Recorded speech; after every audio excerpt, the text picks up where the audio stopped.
Hi everyone, it has been a week. And by a week, I mean a month. And by a month, I mean... Mortuaries are also feeling the enormous stress as more and more people die from the virus. We are working in a complete battlefield. Waiting weeks to bury their loved ones. California is now the new New York. You may know me as YouTube's premier peddler of death education, but I also own a small funeral home in Los Angeles, California. For the last year, I've been getting questions like, is COVID overwhelming your funeral home, Caitlin? Bodies piling up, refrigerated trucks, 24-hour cremations? No, was the answer. It's hard to stay hopeful when the deaths just keep climbing. Was the answer? It took 10 months for LA to reach 400,000 COVID cases. So yes, we had COVID deaths at my funeral home, but we weren't overwhelmed.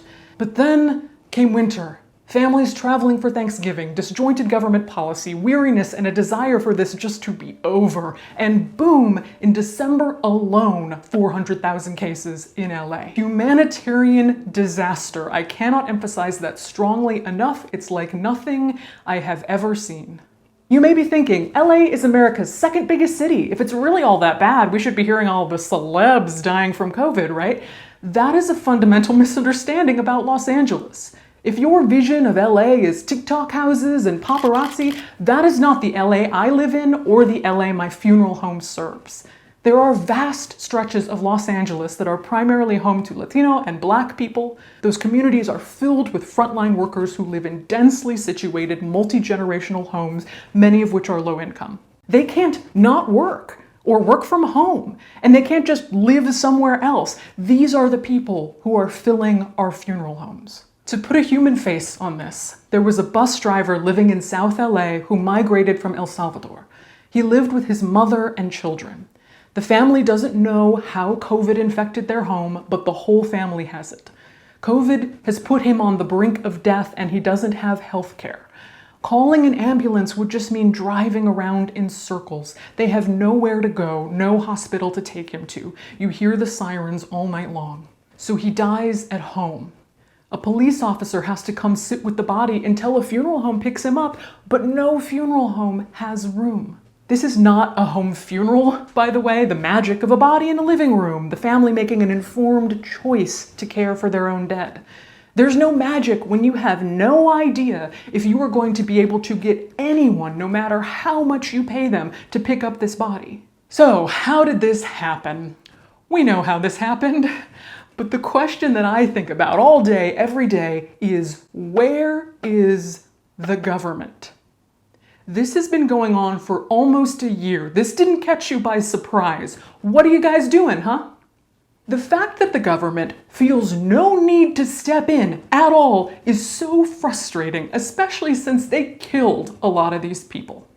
With their arbitrary policies, their lack of health care, their lack of financial help for the unemployed, and then you do absolutely nothing to help them or their families once they die.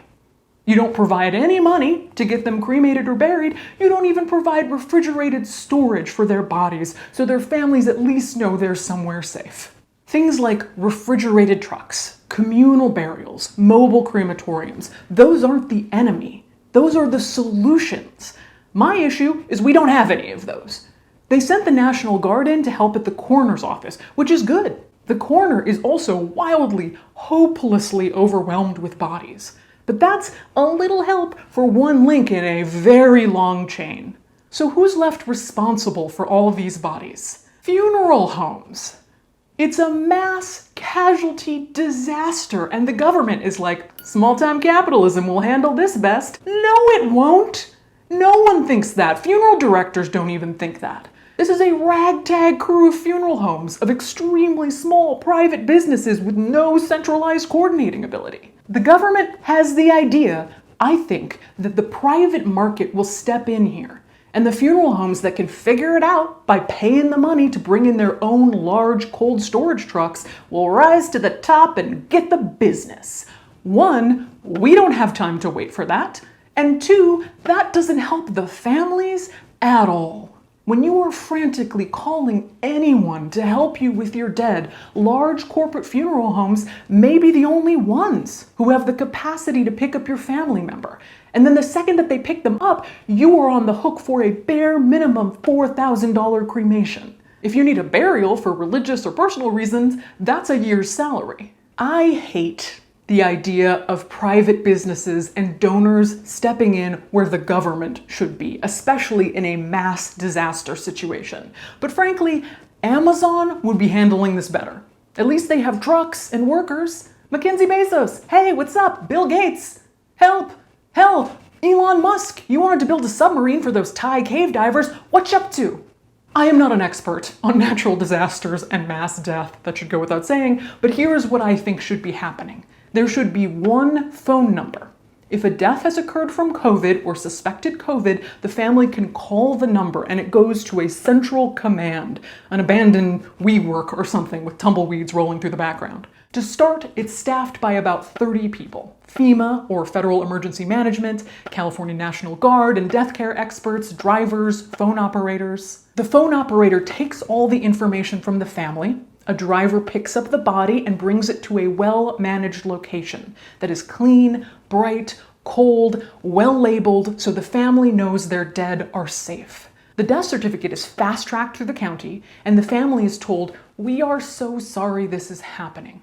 We will handle the practical and financial logistics of this cremation or burial."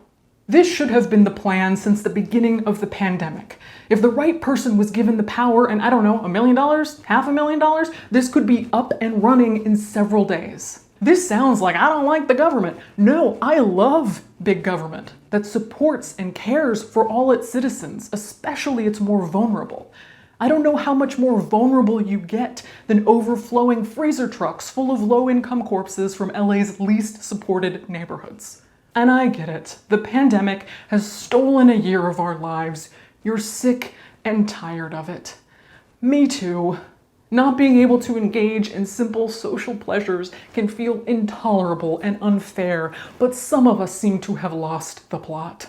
Maybe you've been getting mixed messages on that, so let me make them not so mixed. You have to wear a mask. This is non-negotiable in LA. You can't go visit your family, and you cannot hang out with your friends. This is not about politics or personal liberty. This is about mass death. Maybe you are someone who has been getting the message that this is overblown or not real. But the corpses don't lie. The sheer, staggering amount of corpses don't lie. We're not running cremations all day and night for our health. In fact, it's bad for our health. If you are just now convinced by the reality of this situation, how bad it really is, I want you to know there is dignity, grace, and humanity in changing your mind. I don't have an easy wrap-up for this because we are still in the middle of it. And I know that you are loving and you are kind and you want to offer support to me and my funeral home, but please don't call us or just show up. That ties up the phone lines and takes away our attention and energy from where it needs to be. Everyone on my team, funeral directors, people at the coroners, doctors, nurses, the health department, everyone is working so hard. But none of us are disaster relief experts. Where are those people? It's like that scene in a disaster movie when the plane flies over and it doesn't see you, and for the first time you go, oh shit. No one is coming. If you really want to help and you live in LA, call your council member, your mayor, your representative, and express your displeasure with how this is being handled. I know contacting your representatives doesn't always feel satisfying or impactful, but the only way the families are going to get the aid they so desperately need is if the government steps up. Like now, help now, not 10 months from now. Stay safe. I cannot wait to get back to our regularly scheduled programming. Thank you for listening. State health officials have lifted the stay-at-home orders for all regions. All regions effective immediately are no longer in the stay-at-home order.